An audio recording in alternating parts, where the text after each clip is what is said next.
With a lot of those types of companies, and specifically thinking of this credit union, they had some younger folks that were in the Okay. marketing and the sales teams. So they're familiar with HubSpot. They are familiar with the different technology that are out there, where their leadership teams, they're a little bit more old school. So that was really the biggest challenge.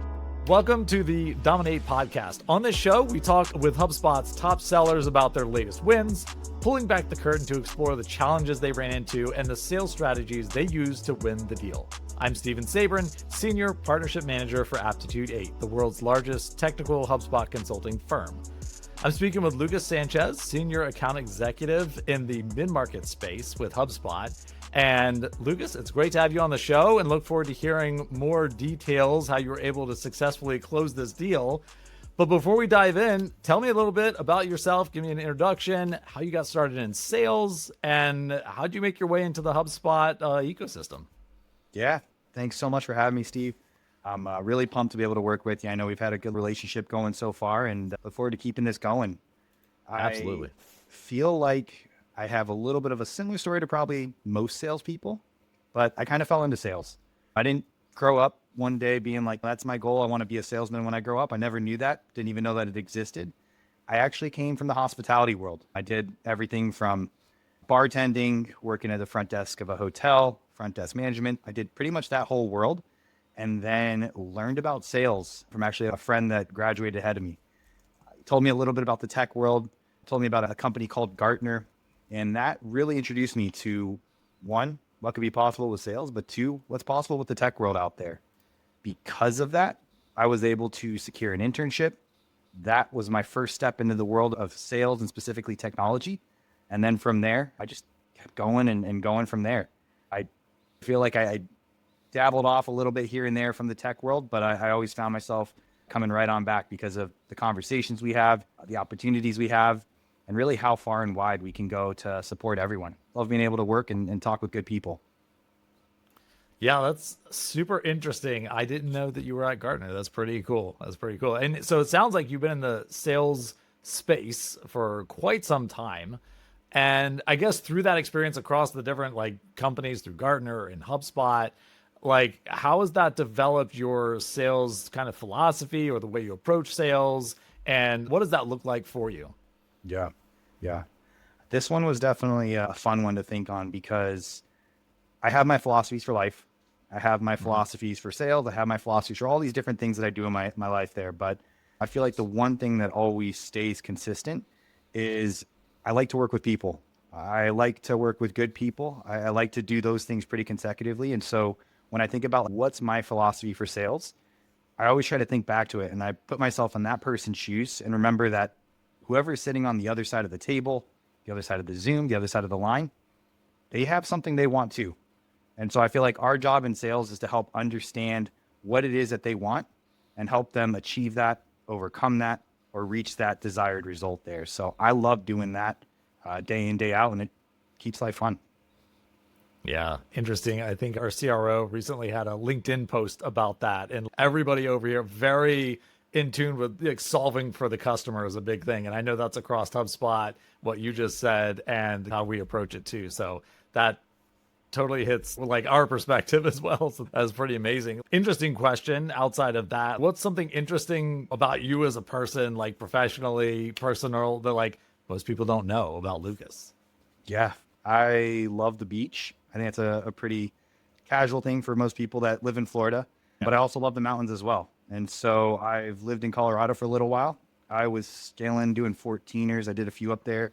And that was always so fun to be sitting at the top of the world, but also know Mm-hmm. that you can sit right there at the sea level and go back and forth. Day to day, I'm working in technology and I'm doing all of that stuff pretty much all day long.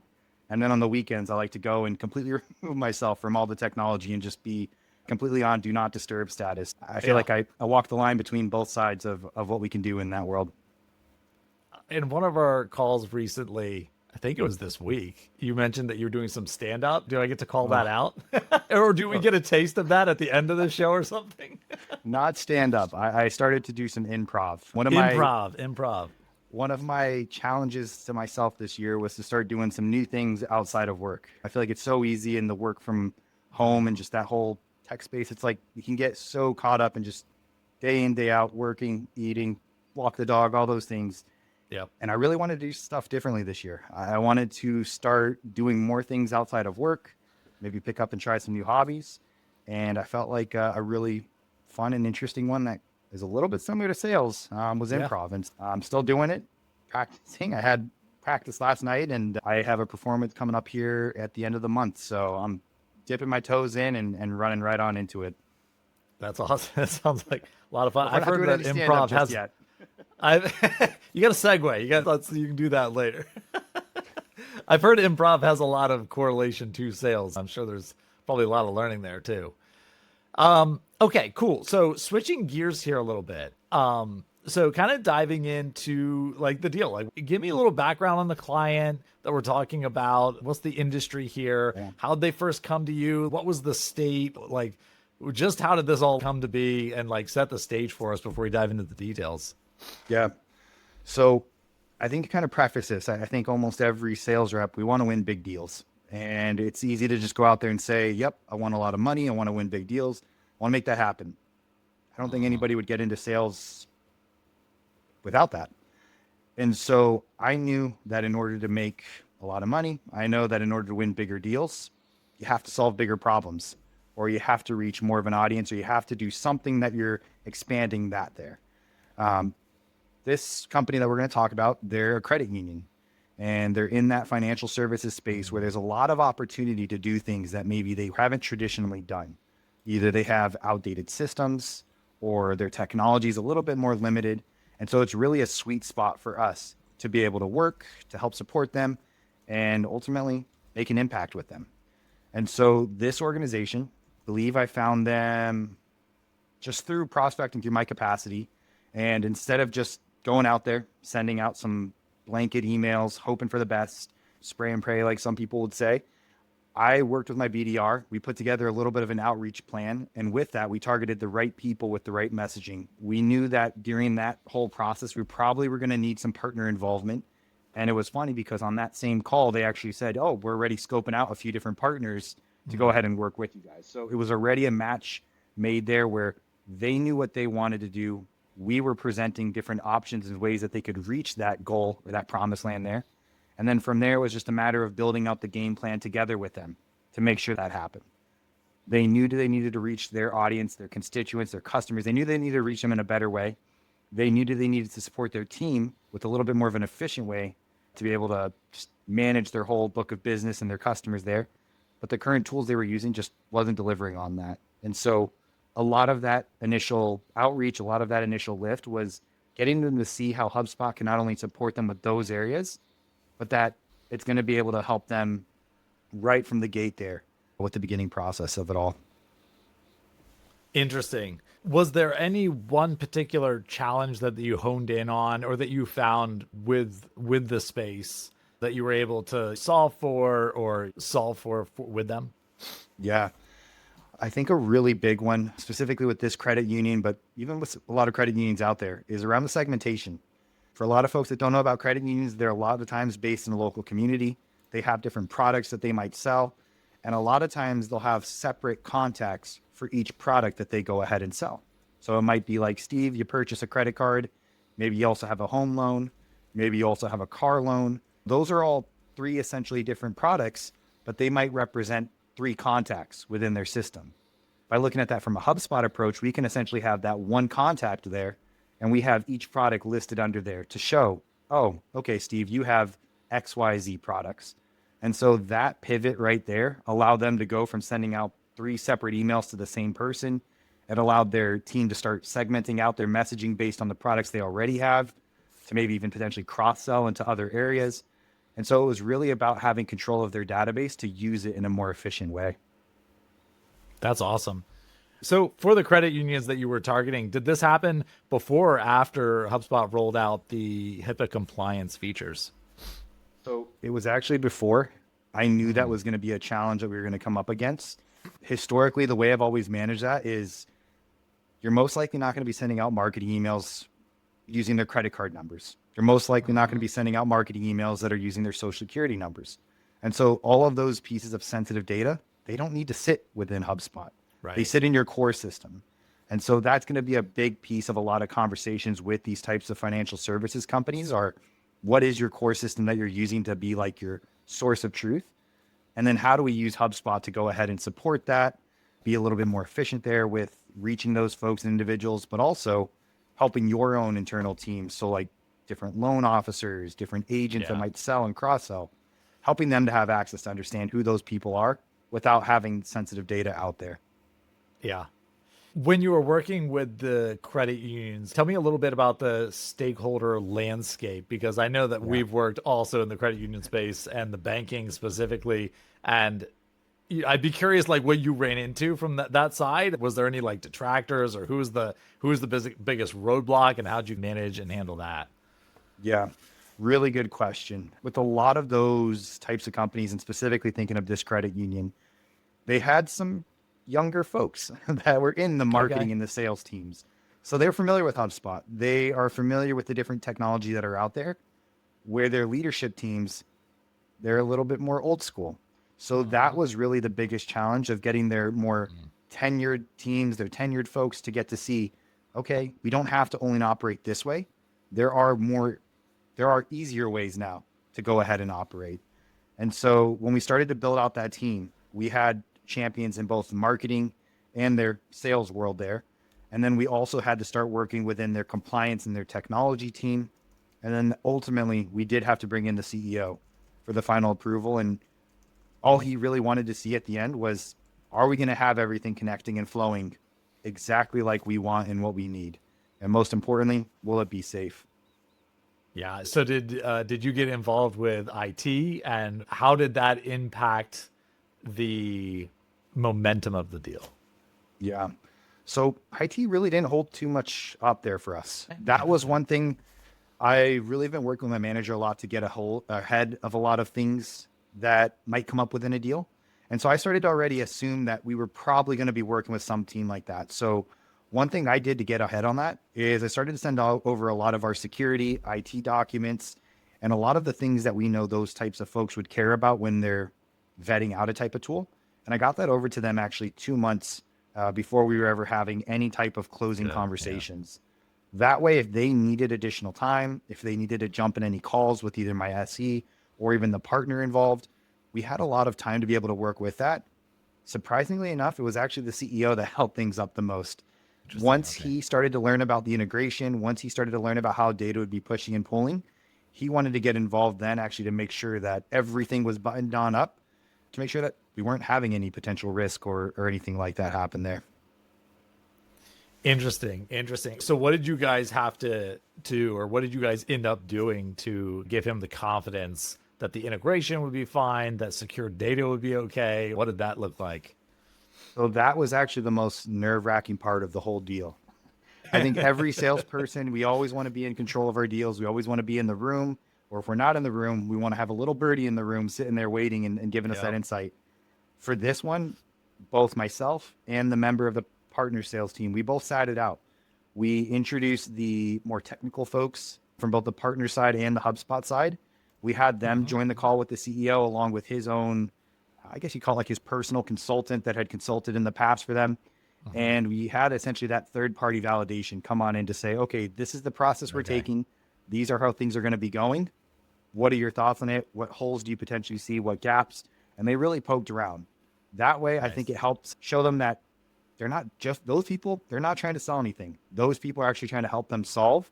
Whereas, salespeople, we sometimes get a little bit of a bad rep for it. So that was what ultimately won the CEO's trust, was pushing all the salespeople out of the room, bringing in the more technical folks so that they could get down to the brass tacks of things and make sure it's going to do what we said it's going to do. Yeah, that's always an interesting challenge. I'd be curious, when you think about the entirety of the sales process, right? Like you think of the various challenges that came up during that process. Were you aware of like most of what you would run into kind of before they all came? And then were you able to preemptively, I love the fact that you were able to send over security docs and all of that in advance, which is actually one of our practices over here as well, we try to get ahead of. Were you able to do that with more challenges, or was there anything that kind of hit you at the very end? Because I think that's happened to all of us, right? Where you get to the finish line and they're like, oh, we need to do this. And oh, by the way, it's going to take another month to get this thing across the line. And you're just sitting here, oh, what in the world? How did you deal with that in this particular or in these scenarios?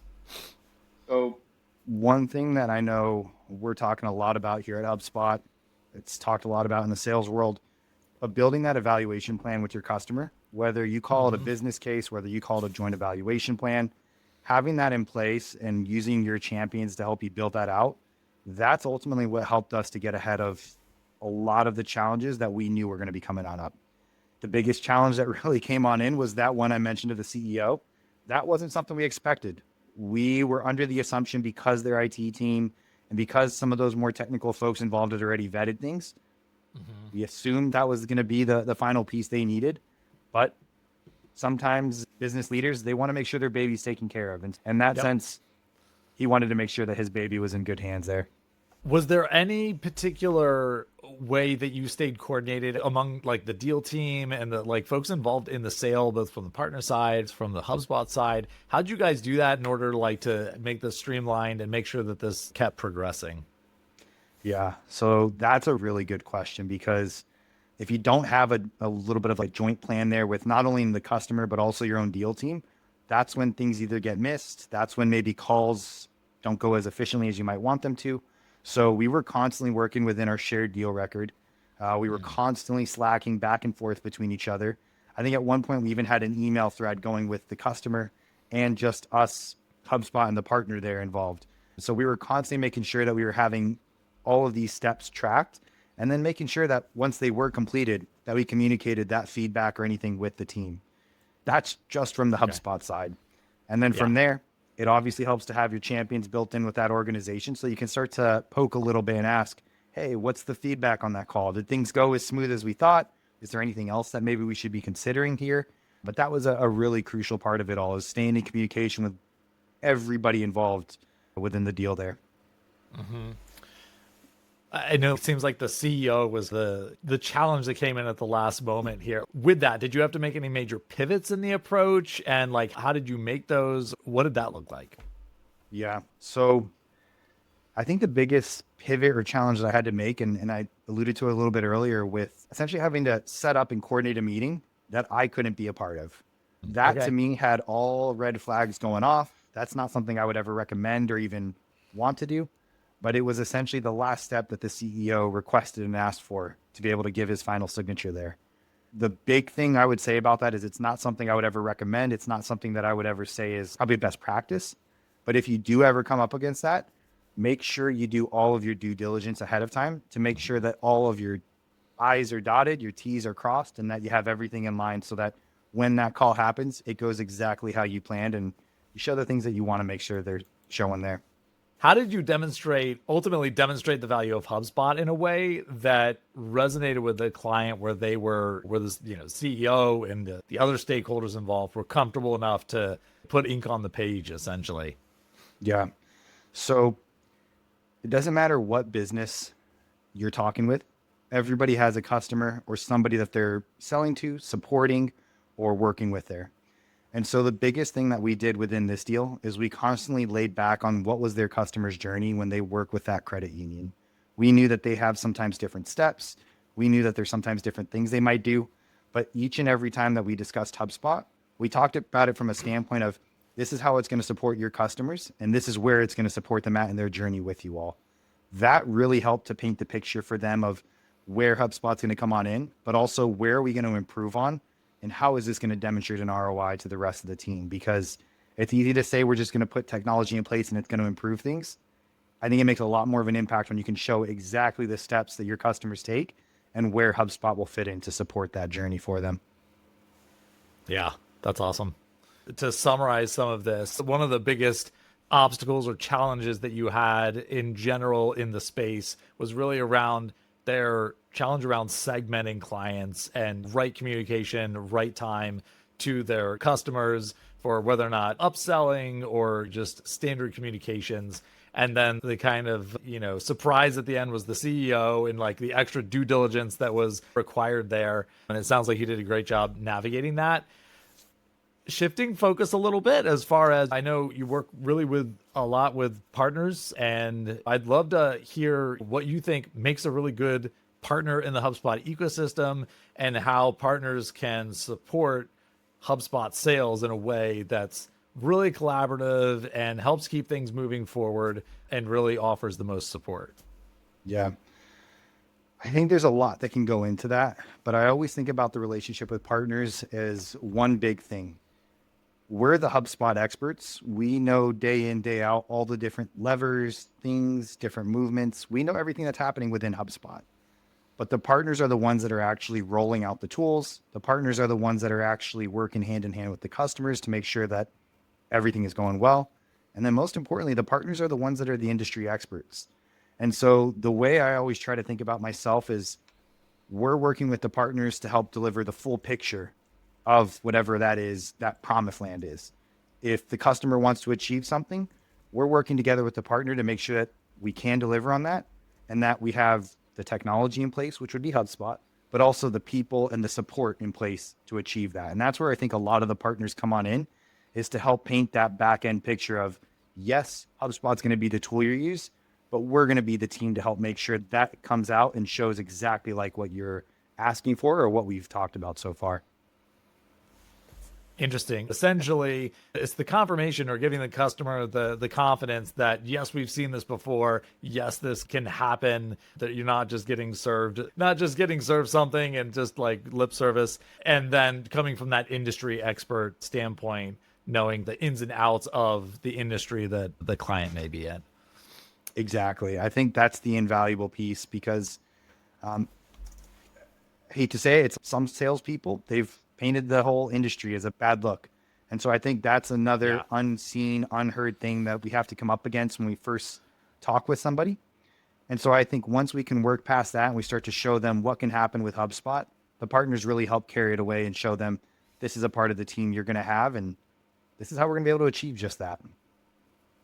Yeah, that's awesome. Cool. Listen, Lucas, is there any advice that you'd give to partners? It sounds like we've wrapped and summarized like what a partner's value is as far as adding the validation, as far as like the solution for a particular customer, like the industry insights that they can offer. But is there any additional like advice or what would you pass along to partners and I guess to other sellers that are working alongside partners? For the partner side, I think one thing that could be really helpful is to know your stories. Know the stories of your customers, know the stories of your wins, know the stories of even the losses. But when you know those stories, that helps to make our technology a little bit more personal to the person on the other end.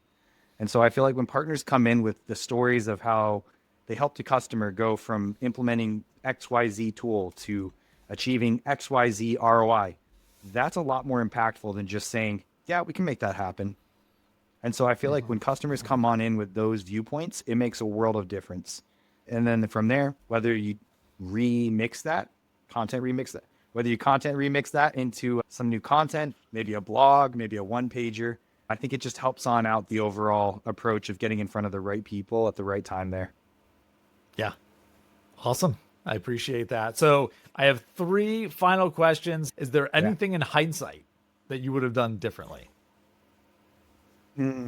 That's a really good question because I've been thinking about that all of January. I think one of the things that I would have done maybe earlier on is the moment that we start talking about timelines, and the moment that I hear of anything about this is going to be probably an XYZ timeline or this might close in December, I'm going to assume that it's probably going to close a little bit later than what they've said. And so that way, if we start to put that date there, obviously it gives us some time to work back, but we can also give us some room to be able to overcome any challenges. It gives us time to be able to work through any other internal buying teams. But I felt like that was something that I would probably go back at and just say, okay, if this is the timeline, what needs to happen then? And what do we expect might stop us? Because maybe the CEO conversation could have happened a little bit earlier. Maybe it might not have, but that's one way that I might have been able to get this in a little bit earlier, or at least make it go a little bit smoother at the end there.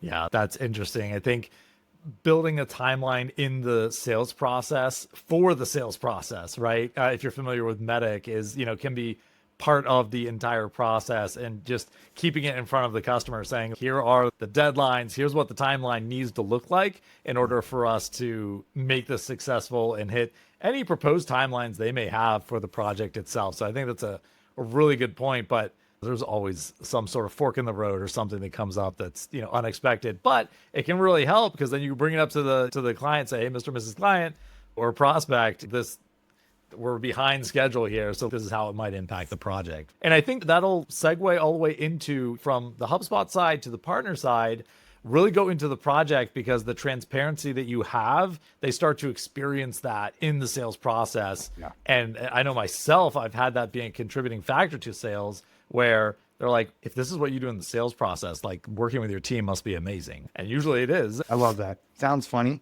but a lot of times I feel like a sales process is similar to dating. If you go in there super aggressive, you might not get the second date. But if you go in there working with that individual, trying to understand what they want to achieve, trying to understand what steps might happen, that makes it go a little bit smoother, and it earns the right to get to that second date, third date, fourth date. And then at that point, like you said, they start to see, oh, okay, this is how it's been working with you guys. I'm feeling a little bit more comfortable. I've earned a little bit more trust with you guys. And I think that's what we're trying to do at the end of the day is, like I said in the beginning, how do I understand what that person wants to achieve, what they want to do, and how do I help paint that picture with them, but ultimately end up sitting next to them at that side of the table so we can make this happen together. 100%. Good point. Okay, so second question, and one more after this. What trends do you see that are shaping the future of selling HubSpot and in the HubSpot ecosystem? Ooh, that is a very good question. I see two big things happening. I think we all hear about AI. I think we all see AI agents. And I think we're seeing that being a big topic coming up. I think what is going to change the future is how are you using AI to get rid of a lot of the manual task. And so if it is summarizing up an account really quickly, if it's helping you to understand what happened on a past call so you can sum up some notes or share that with somebody, I think even when we're working with partners, that's a really easy way to go ahead and get them up to speed, is just by leveraging the notes that our different AI systems we have in place already are starting to put on into HubSpot. I feel like that's going to be a big piece and a big trend moving forward, is how do we use AI to help make little things within our job go just that much smoother and make it that much easier. And then I think another big thing is technical selling.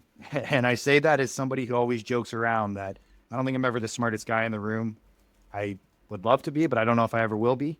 But I think a big thing about the future is knowing what the tools can do, how they can be used, and how the person on the other side can ultimately use them. And so anything that we can do as sellers to become more technically involved, more aware of what our products can do, the ins and outs, I think that's only going to help further us in this sales world and sales journey here. Very insightful. Love it. Lastly, last question here. If you could give one piece of advice to somebody starting out selling in the ecosystem, what would that be? Don't recreate the wheel. Follow what the best are doing and look more into that. For HubSpot reps, watch Gong, go on there religiously. I say that to almost everyone. Check out when you see a big deal one, go try to watch some clips from that. And then from the partner side, there's some really strong partners out there. Some dominate the space and some are just now getting into it. But I think that's a really easy way, is to learn what are the best doing and how can I recreate that with my own little niche in the world, or my own little approach that I'm taking there. I really appreciate the take, and especially folks that are dominating the space. There we go. That is awesome. That's awesome. Is there anything else that I'm missing here that you wanted to give input on? So funny enough, the VP of marketing was coming down to Florida, and she knew that her daughter was like big old fan of sea life and sharks and different sea creatures. And so I had actually put together a list of different places that I was familiar with from Florida that had different wildlife exhibits. And one of those things that she did, she was actually able to go swim with some sharks and go see all of that. And so that was pretty cool to be able to make that recommendation, bring it out of the whole business world and just be like, hey, go enjoy your vacation. And while you're here, check out some of these places. I think your daughter will love it. And now we have an ongoing little joke and conversation about just different vacations, different cruises, and just different things that we have coming up in our lives here. That's pretty cool. I think I would love the idea of swimming with sharks. And I think the idea of like you offering that level of personalization is fine. Some people might look at that as trying to eliminate competition at some point, sending them in with the sharks. But I think that's pretty I guess cool. I should have That's gotten the pretty cool. signature first before I ever recommended that. But Lucas, I appreciate you jumping on. I appreciate the time here. And this is going to be super valuable for folks selling to banking or the credit union space. So excited for those folks to listen and jump on here, and look forward to having you back sometime in the future. there we go. Steve, thanks for having me. For anybody listening, feel free to shoot me a Slack if you ever have any questions. Hit me up on LinkedIn. I'm an open book. I'm happy to be a resource, and best of luck selling. Go dominate. Thanks, man. Let's do it. Love it. Hey, thanks for tuning in. If you enjoyed today's episode, don't forget to subscribe to the Domin8 podcast.